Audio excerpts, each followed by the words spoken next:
All right, let's just dive right into this explainer and completely demystify Kubernetes networking. Welcome to Chapter 4 of our series.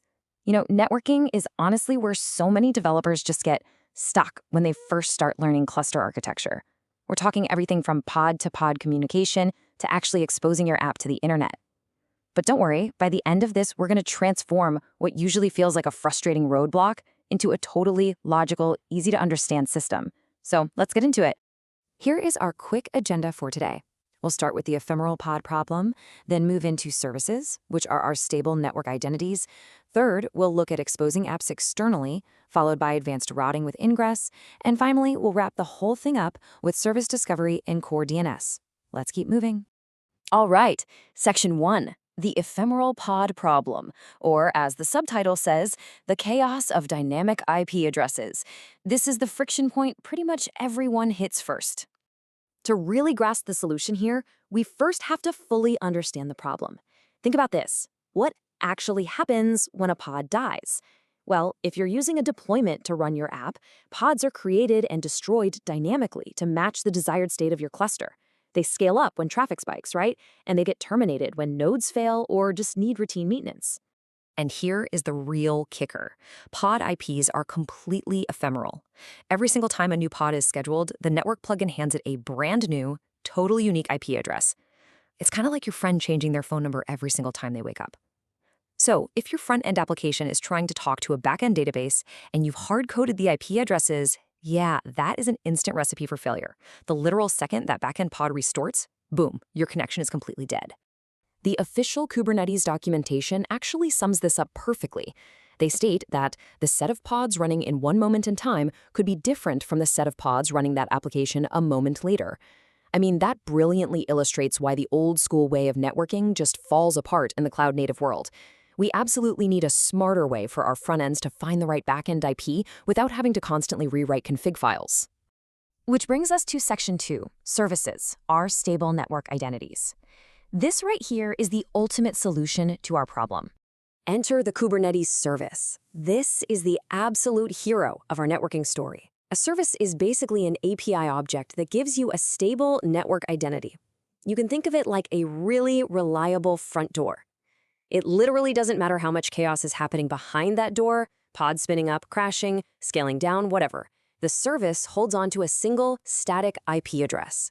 It intelligently load balances and routes your traffic only to back-end pods that are actually healthy and ready to take requests. Now, let's take a look at the menu of service types. If you just want your pods talking to each other inside the cluster, you're going to use a ClusterIP. It's internal only and super secure. Now, if you need to reach your app from the outside, maybe just for dev testing, NodePort opens a specific static port on every single node. But if you're running in production and you need to handle real public web traffic, LoadBalancer is your best friend. It automatically hooks up to an external cloud load balancer. Oh, and click aside, there's also an ExternalName service, which basically just acts as a DNS alias to seamlessly route traffic out to an external service without even using a proxy. Pretty neat. All right, moving right along to Section 3, exposing apps externally. Let's see how we crack the cluster open to the outside world safely. So having locked down our internal comms, let's compare our two main ways to expose things externally. NodePort gives you raw, direct access by opening a port, specifically somewhere between 30,000 and 32,767 on every single worker node. But honestly, it's usually not what you want for a public-facing website because it leaves you entirely responsible for your own load balancing. LoadBalancer, on the other hand, that is the seamless, cloud-native way to go. You declare it, and Kubernetes talks directly to your cloud provider like AWS or GCP to spin up an external load balancer, asynchronously routing that public traffic smoothly right into your backend.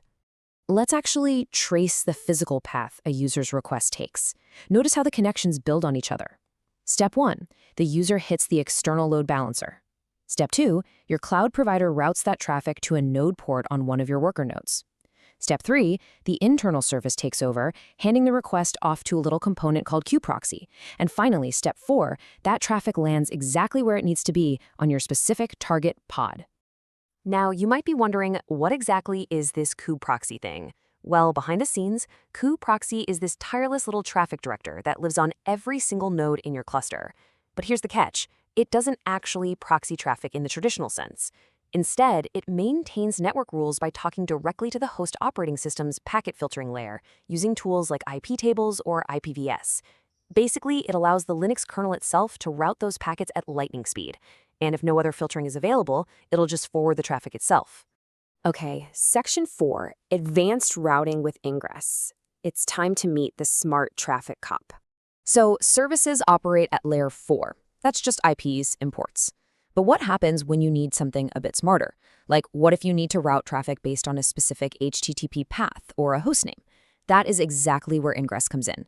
Think of Ingress not just as a basic routing rule, but as a highly intelligent Layer 7 traffic cop.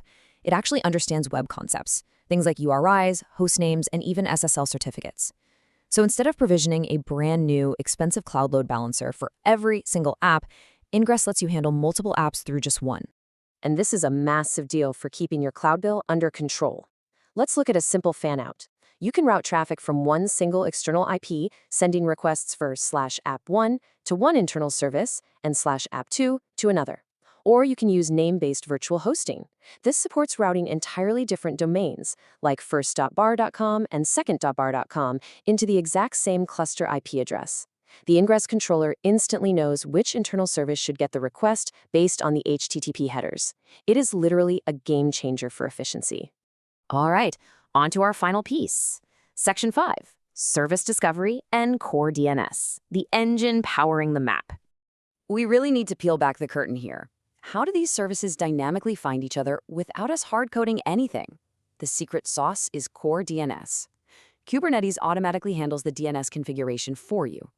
Every time you spin up a service, CoreDNS instantly registers an A or AAA record for it.